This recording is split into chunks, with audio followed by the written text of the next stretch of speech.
Hello, this is Vladimir from We Design Motion. In this video, we'll build a cool, shiny gold text animation in After Effects. The goal here is to set it up as a reusable preset with proper controls, so you can easily create variations and use it in different projects. Let's get started. Let's create a new composition. Call it gold text. Next, let's add a null object. Rename it to control, make it orange, turn it off, and lock it to the side. We'll keep all the main controls here. Now let's add a text layer. Put it under the control. Let's animate the text reveal. Go to Animation, choose Add Text Selector, and then Expression. I'll add a basic overshoot expression here. I'll also include it as a text file in the download, so you don't have to copy it manually. Now go to Add, choose Scale, and set the scale value to 0. Let's take a look.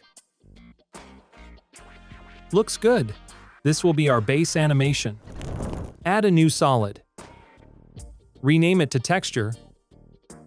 Set the color to None. And add a fractal noise effect. Select the control layer and add a point control. Rename it to Reflection Intensity. Add another point control and rename it to Reflection Velocity. And add a slider control for random seed. Back on the texture layer, Alt-click on the contrast and brightness stopwatches and link them to the Reflection Intensity point control. We'll use one control to drive both values, so make sure to link to different points of the control. Now, Alt-click on the Offset Turbulence stopwatch and open the square brackets. Type value, square brackets, 0, plus time, multiply, and then link to the first point of the reflection velocity control, and then multiply by 10. Put a comma, and do the same thing with the second value. Make sure to use value 1 this time, and also link to the second point of the control. Now, the horizontal offset is linked to the X value, and the vertical offset to the Y value. This way, you can decide whether the reflection moves horizontally, vertically, or diagonally. Link the random seed of the fractal noise to the random seed control, and add plus index at the end, so duplicated layers get different patterns automatically if we ever decide to use multiple textures. Set the noise type to block and the complexity to 3. Set the reflection intensity to 1000 and 0, and the reflection velocity to 20 and 0. This increases the texture contrast and gives it a direct horizontal motion. Set the random seed to any value. Add a turbulent displace effect to the texture layer. Set the amount to 200.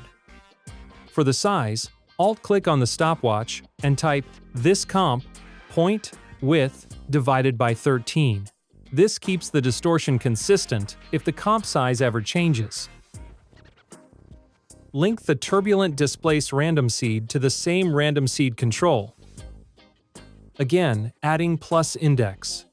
This breaks up the blocky noise and makes it feel more organic. Select the control layer and add a slider control. Rename it to Reflection Blur. Switch back on the texture layer and add a fast blur effect. Link the blur amount to the reflection blur slider divided by 4. This keeps the control responsive while staying within a simple 0 to 100 range. Set it to 10 for now. Set the texture layer's track matte to the text layer. So far, so good. Select the texture layer and add a CC glass effect. Use the text layer as the bump map. Set softness to 50, height to 20, and displacement to -450. Set the light type to point light for stronger highlights. Now add CC Blobalize. Use the text as the blob layer, choose Alpha as the property, and set the softness to 10, and cutaway to 3.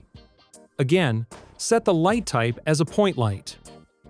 Now it starts to feel like real metal. Add a curves effect. Let's add some gold shade to the texture. I am pushing the red curve up, then green a bit up as well, and pulling the blue down. Just like that. Next, select the control layer and add an angle control. This will be for the hue offset. Back on the texture layer, add Color Balance HLS. Alt-click on the hue stopwatch and link it to the hue offset control. This lets us rotate the hue easily and create different metal looks. Now add another slider control and call it Tint. Add a tint effect and link its amount to that slider. Let's set it to 0 for now. Let's take a look. Looks awesome! With this preset, we can quickly adjust the settings to get various metal looks. You can change the reflection intensity, speed, blur, color, and random seed, and get very different results from the same setup without rebuilding anything. By the way, if you're interested in more templates and elements like this, you can check out the Ultimate Motion Bundle. It includes tons of original elements and unique visuals you won't find anywhere else. There's no subscription, and you get free updates every 2 to 3 months. Check the link in the description. Hit the like button and subscribe for more videos. Thanks for watching, and happy creating. See you soon.